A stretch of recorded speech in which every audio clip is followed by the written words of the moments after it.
Hello all. Welcome to another one of our Take 5 safety briefings here at Cambridge Safety. My name is Gary McLeod, and today we're going to be looking at working at height and some of the considerations that we must think about when we're conducting a risk assessment. So we can ask the question, why do we need to assess the risk? Well, it's commonly known, isn't it? The statistics show that in the UK, working at height remains one of the biggest causes of fatalities and significant major injuries whilst at work. So it's an activity that we really need to consider to make sure we're working, or people that are working for us are working safely. So we could ask the question, what is working at height? Well, the definition there, it says working at height means working any place where, if there were no controls in place, a person could fall and cause injury. So the noticeable point there is at any height, at any place where you could fall, cause injury. So it could be you're working up a set of step ladders. You could be using something more significant like a MUP or a mobile elevated work platform, or you could be in an administrative office and using an office stool. Of note, we need to also think about is fragile surfaces. Fall through there, fall from a height, we could be causing ourselves some injuries. What we need to know when we're working at height.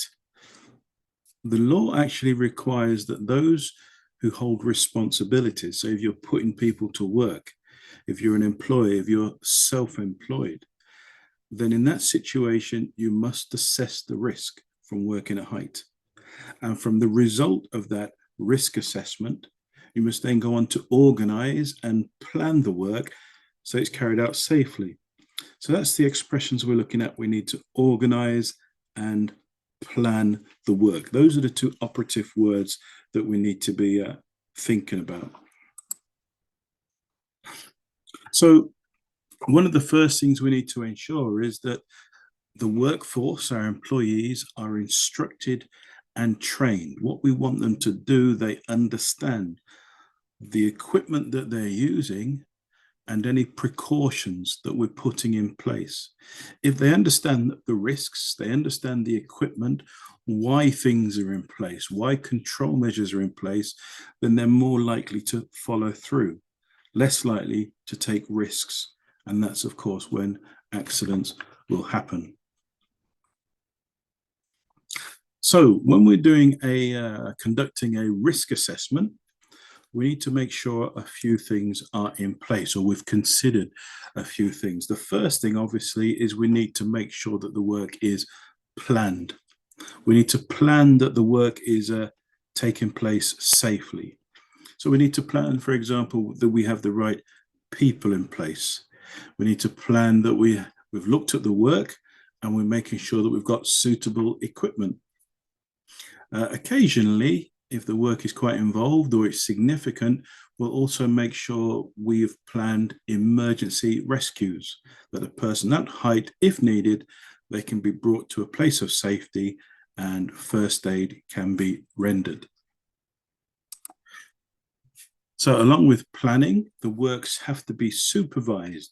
We could say that they need to be supervised by competent people. People that understand the job, the work that's involved, the risks that's involved, and all the control measures that are available. So in any given scenario, they're in a better place, aren't they, to make an accurate judgment call and make sure works are completed safely. Not only the supervisor has to be competent, but all the people involved in the job. So not just the people doing the task, they need to be competent, but the people that are involved in planning the task, working the risk assessments, the people that are involved in maybe hiring equipment or purchasing equipment, they all need to be competent so they know what part they have to play in making sure that the job is done safely. And obviously the equipment that we choose, that we're using for working at height, it has to be suitable for the job. It has to fit the task. If it fits the task, people won't need to take chances or take risks, because we know that's when accidents can happen. The equipment should be fit for purpose, and it should be in good condition, shouldn't it? Little note we're added here that we talk about emergency rescues and all this competency, which is necessary, but we need to take a sensible approach when considering the precautions.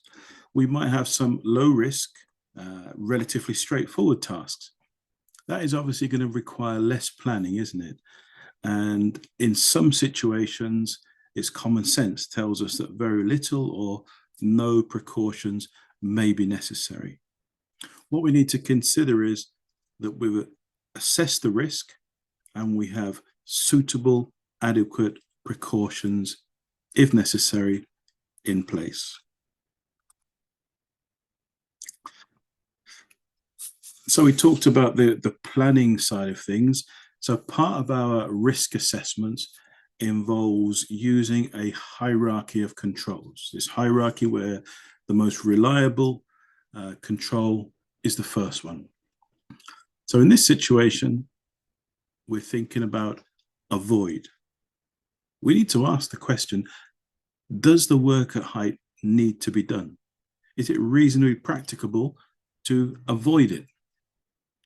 If we can't, then can we reduce the time spent working at height? So we're asking the question, can some of the works be done on the ground? Can some of the works be done at the ground before we go up there to reduce the amount of times we're working at height?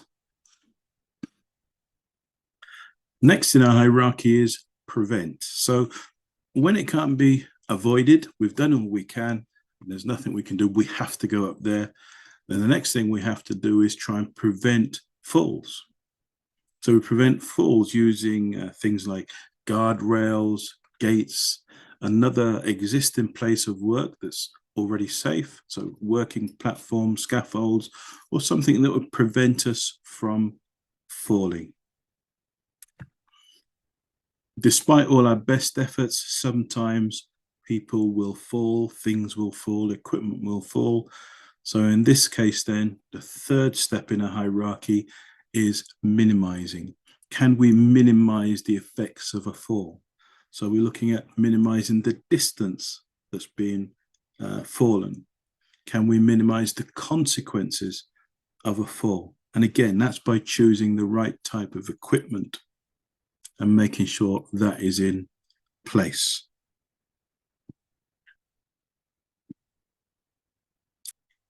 We're going to summarize what we've gone through now by having a look at some of our do's. So what we need to make sure is we do as much work as possible from the ground. The less time we're up working at height, the less chance we've got of having a fall. We need to make sure that workers can get safely to and from where they work at height. So it's not just where they're working at height, they got access to that, going to and from that place. It's necessary to make sure the equipment is suitable, it's fit for purpose, it's stable, it's strong, and it's there to do the job, and they can do the job safely. Do our staff know how to inspect the equipment? Pre-user checks. Have they been informed on how to do that? Any thorough inspections, have they been completed by competent people?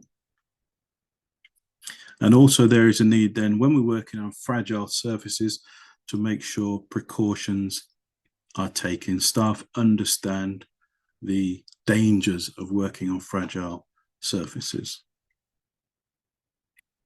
And then provide, as we said, protection from falling objects. So it's not just the people that are falling, is it? It's people potentially that are working in the area, in the vicinity, members of the public, people that are visiting us. We also need to consider these in our risk assessment. And then, as we mentioned before, in some cases, we need to consider emergency rescue procedures. So there's a brief look at working at height. Some things to consider when we're thinking about a risk assessment. And the thing to remember is the more we plan, the safer we're going to work, isn't it? So thanks for joining us, and look forward to seeing you again.